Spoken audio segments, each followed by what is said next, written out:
नमस्कार दोस्तों, ware house अगर आपको बनाना है तो उसके लिए आप फाइल कैसे तैयार करें, ये आज का मुद्दा है। क्योंकि हम लोग जब भी वेयर हाउस बनवाने के लिए जाते हैं तो आप लोग पेपर्स को प्रॉपर नहीं रखते हैं, इसलिए वेयर हाउस फाइनेंस में बहुत दिक्कत आती है या फिर सब्सिडी रिलीज नहीं होती है। क्यों सब्सिडी नहीं मिलती? क्योंकि हम वेयर हाउस की जब प्रोजेक्ट रिपोर्ट बनाते हैं तब कोई गाइडलाइन का ध्यान नहीं रखते। अभी आपको ध्यान रखने की आवश्यकता है। नंबर 1, वेयर हाउस जब भी आप बनाएं तो वेयर हाउस अधिकतम 5000 मैट्रिक टन से बड़ा ना बनाएं। 5000 मैट्रिक टन का जब आप वेयर हाउस बनाते हैं उसमें 1 एकड़ ज़मीन की आवश्यकता होती है। 1 एकड़ ज़मीन में 35% पर ही आपका निर्माण होगा, बाकी का 65% ओपन रहेगा। जब आप वेयर हाउस बनाते हैं तो उसकी जो गाइडलाइन है उसके अनुसार सिर्फ 3200 रुपये पर मैट्रिक टन के हिसाब से आपका वेयर हाउस की जो फाइल होगी वो तैयार होगी। वेयर हाउस में अगर 3200 रुपये पर मैट्रिक टन का मतलब हो गया 5000 मैट्रिक टन पर 1,60,00,000 की प्रोजेक्ट रिपोर्ट आपकी बनेगी।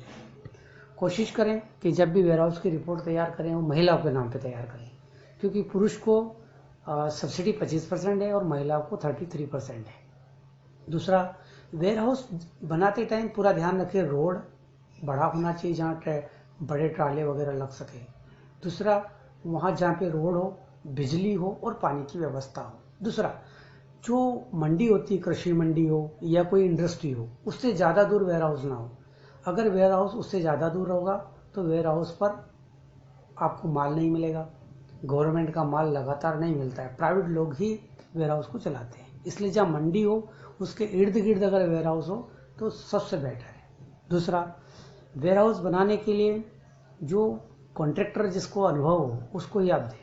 वेयर हाउस में जो आपका डॉक्यूमेंट लगते हैं वो बिल्कुल नॉर्मल है, जिसको हर व्यक्ति लगा सकता है, जैसे आधार कार्ड, पैन कार्ड।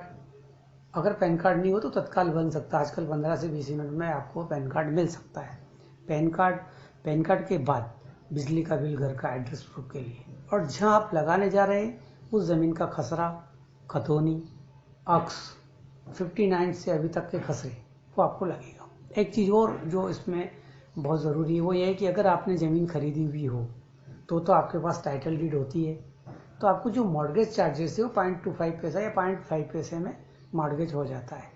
लेकिन अगर ज़मीन पैतृक है, हमारे पारिवारिक है, पहले से पैतृक अगर ज़मीन है, तो उसमें आपको जो है वो बहुत ज़्यादा लगता है मॉर्गेज फीस, क्योंकि उसमें रजिस्टर मॉर्गेज होती है, उसमें तहसील की फीस भी लगती है और मॉर्गेज फीस भी लगती है। दोनों फीस लगती है तो लगभग 2.5% के आसपास चला जाता है। इसलिए या तो लीज्ड कर ले उसकी, जो जिसके अगर मान लो आप पत्नी के नाम कर रहे हैं तो उसकी लीज्ड कर लें, और साथ में जिसके नाम ज़मीन है उसको गारंटर बना लें, तो वो आपकी चार्जेस रुक सकता है। दूसरा, अनुभवी इंजीनियर से ही साइट प्लान, लोकेशन प्लान और बिल्डिंग प्लान बनवाएं और एस्टीमेट तैयार करें।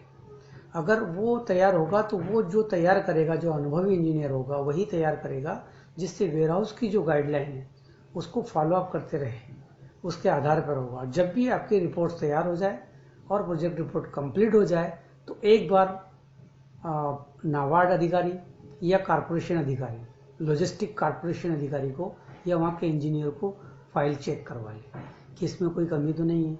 अगर उसमें कोई कमी हो तो उसको चेक करवाएं और उसको सुधार लें। उसके बाद बैंक को रिपोर्ट सबमिट करें, जिससे जब भी आपका लोन सेंक्शन हो, डिसबर्समेंट हो, तो वो रुके ना और आपको सब्सिडी टाइम पर मिल सके।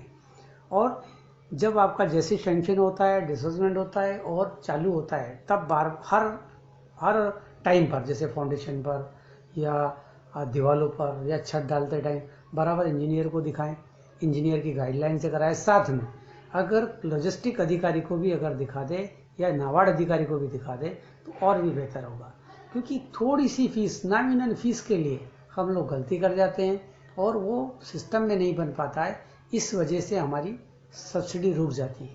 दूसरा, जब भी हम लोग सब्सिडी के लिए हम अप्लाई करें तो बैंक जैसे ही डिस्बर्समेंट हो, बैंक को तत्काल बोले सर आप अप्लाई कर दीजिए। लॉजिस्टिक बनते बनते तो आपकी एप्लीकेशन तैयार हो जाएगी।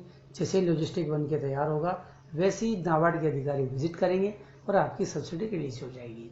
दूसरा, जब भी आप कोई वेयर हाउस बनाते हैं ग्रेडिंग जरूर डालें। अगर आपने ग्रेडिंग डाला है तो आपका लॉजिस्टिक या आपका वेयर हाउस कभी भी रुकेगा नहीं, वो निश्चित रूप से बढ़ जाएगा। अगर मान लीजिए वेयर हाउस भरने में या किराए पे जाने में दिक्कत होती है तो आप भी मंडी लाइसेंस ले सकते हैं और मंडी लाइसेंस लेने के बाद कृषि का माल डंप कर सकते हैं या तत्काल माल खरीद सकते हैं। लेकिन माल खरीदने के लिए आपको पैसों की आवश्यकता होती है, तो वो भी स्टॉक अगेंस्ट आपको बैंक 75% की पूंजी देता है और 25% की जो पूंजी आपको कम लगती है वो किसी भी बैंक से आप एक वर्किंग कैपिटल के रूप में, एक लिमिट के रूप में ले सकते हैं। एक चीज़ का और मैं आपको निवेदन करना चाहता हूँ कि जब भी आप वेयर हाउस बनाएं या तैयार करें, बिना फाइनेंस कंसल्टेंट के ना करें, क्योंकि छोटी छोटी जो कमियां होती है प्रोजेक्ट रिपोर्ट में या मटेरियल्स में या आपकी पूंजी इन्वेस्टमेंट में या पूंजी कहाँ से आई, इसके लिए आपको एडवाइज़र की आवश्यकता होती है। इसलिए एडवाइज़र हायर जरूर करें। उसकी फीस नॉमिनल होती है 1%, अधिक से अधिक 2%, अगर पूरी ऑलराउंड कंप्लीट करके देगा तो 3%, इससे ज़्यादा उसकी फीस नहीं होती है। पर वो 3% आपको कम से कम 15% का फायदा करके देगा। इसलिए एडवाइज़र अवश्य अपॉइंटमेंट लें। अगर जिस जिले में भी, राज्य में जहाँ भी आप हैं, वहाँ जो एडवाइज़र होगा, जो फाइनेंस का अनुभव होगा, उसकी एडवाइजरिंग अवश्य लें। अगर आपने एडवाइजरिंग नहीं ली तो निश्चित रूप से आपका फाइनेंस में नुकसान होगा। अच्छा, आपको वैसे 3% दिखता है, 4-5 लाख रुपए फीस आपको दिखती है, लेकिन आप 15 लाख रुपए फालतू इन्वेस्टमेंट कर चुके होंगे, वो आपको नहीं दिखेगा। इसलिए जब भी एडवाइजरिंग आप लेने जाएंगे तो एडवाइजर आपको ए से लेकर वेयर हाउस कंप्लीट होने तक, जेड तक वो देगा। और बाद में उससे पूछिए कि सर अगर मैं खुद करता तो मेरा कितना खर्चा होता और कैसे कैसे होता, तो वो आपको बताएगा। इसलिए पूरा ख्याल रखें। वेयर हाउसिंग वाले वेयर हाउस डाल लेते, लेकिन सब्सिडी लेने में उनको बहुत तकलीफ होती है, 3-3 साल तक सब्सिडी नहीं मिल पाती। उसका कारण है एडवाइज़र नहीं लेना। इसलिए एडवाइजरिंग ज़रूर लें, उसके बाद ट्रेनिंग करें।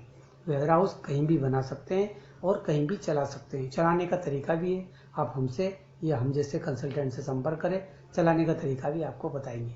मेरा हाथ जोड़ के एक बार फिर आपसे रिक्वेस्ट है, मेरे वीडियो को लाइक अवश्य करें और वो शेयरिंग करें। इसकी लोगों को बहुत ज़रूरत है, ज़्यादा से ज़्यादा लोगों को शेयर करें। शेयर करने में आपका भी फायदा है, आपके रिश्तेदार का फायदा है, आपके दोस्त का फायदा है, आपके समाज का फायदा है, और अगर समाज को फायदा होगा, हमारे देश को फायदा होगा। नमस्कार।